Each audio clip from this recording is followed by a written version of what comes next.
அன்பரசு என்ற நண்பர் மின்னஞ்சல் பண்ணியிருக்காரு. லவ் குரு, நான் ஒரு பொண்ணு 2 இயர்ஸா லவ் பண்ணிட்டு இருக்கேன்.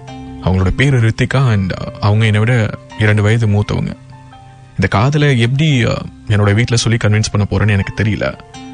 அண்ட் அவங்க கிட்ட பாசிட்டிவான பதில் இருக்குது, பட் ஸ்டில் அவங்களோட மனசுக்குள்ளாரையும் ஒரு பயம் ஓடிட்டு இருக்குது. எப்படி இந்த சொசைட்டி நம்மள ஏத்துக்கும் அப்படின்னு சொல்லிட்டு இதை எப்படி ஓவர் கம் பண்ணி வருது அப்படின்னு சொல்லி கேட்டிருக்காரு.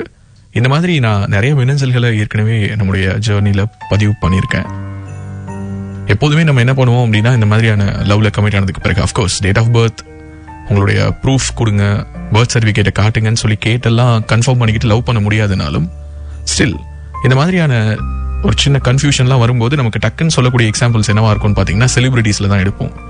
என் தனுஷ் இல்லையா, என் ராகுல் டிராவிட் இல்லையா, அனில் கும்ப்ளே இல்லையா, சச்சின் டெண்டுல்கர் இல்லையான்னு வரிசையா நமக்கு தெரிஞ்ச எல்லா கிரிக்கெட்டர்ஸோட பேரையும் சொல்லிடுவோம். பட் என்னன்னா, அவங்க யாருமே இந்த சமூகம் அவங்கள பத்தி என்ன சொல்லுது அப்படிங்கறத கேட்கக்கூடிய இடத்துல இல்ல. ஆனா நம்மளை நோக்கி இந்த சமூகம் பேசும்பொழுது அதை நம்ம கேட்கக்கூடிய ஒரு சிச்சுவேஷன்ல இருக்கோமா இல்லையாங்கிறது உங்களுக்கு தான் தெரியும். இது ஃபர்ஸ்ட் விஷயம். ரெண்டாவது, என்னுடைய நெருங்கிய நண்பர் ஒருத்தரே அவரோட வயது மூத்த பெண்ணை தான் காதலிச்சு கல்யாணம் பண்ணியிருக்காரு. அதுல 2 விதமான விஷயங்கள் இருக்கு. ஒன்னு, முதல்ல அவங்களுடைய பேரண்ட்ஸ் அவங்களுக்கு புரிய வைக்கிறதுக்கு அவங்க பட்ட கஷ்டம். ஒரு கடத்துக்கு மேல பேரண்ட்ஸ்க்கு புரிய வைக்க முடியல அப்படிங்கிற போது அவங்க எடுத்த முடிவு. எவ்வளவோ ட்ரை பண்ணாங்க, புரிய வைக்க முடியல. எனக்கு மேரேஜ் பண்ணிட்டு சந்தோஷமா வாழ்ந்துட்டு இருக்காங்க. இப்போ ஒரு கடத்துக்கு மேல பேரண்ட்ஸ் புரிஞ்சிட்டு இருக்காங்க. But at the same time எல்லா பேரண்ட்ஸும் அதே மாதிரி புரிஞ்சுப்பாங்களா அப்படின்னு சொல்லிட்டு என்னால ஷூரா சொல்ல முடியாது. இன்னொரு பக்கம், வயசு மூத்த பொண்ணு கல்யாணம் பண்ணிக்கிறதுனால என்னை விட அவ மெச்சூர்டான டெசிஷன்ஸ் எடுக்கிறா.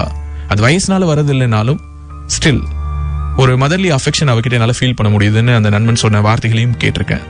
ஸோ அதனால இதுல முடிவெடுக்க வேண்டியது இண்டிவிஜுவல் நபர்கள் தான். இந்த ஒவ்வொரு இண்டிவிஜுவல்ஸ்க்கும் இந்த முடிவு, அந்த சூழல், இது எல்லாமே மாறுபடும், வேறுபடும். அதற்கேற்றவாறு தான் இந்த முடிவை எடுக்க முடியும். என்ன லவ் குரு, நான் உங்ககிட்ட ஒன்று கேட்டா நீங்க திரும்ப பாலை என்கிட்டயே உருட்டி விடுறீங்களா? ஏன்னா உண்மை, இதை நான் எஸ்கேப் ஆகிக்கிறதுக்காக சொல்லல, இதுதான் நிதர்சனமான உண்மை. இதுல அழுத்தம் திருத்தமான முடிவை நீங்களும் நீங்க நேசிக்கக்கூடிய அந்த பெண்ணும் தான் எடுக்கணுங்கிறது தான் என்னுடைய கருத்து.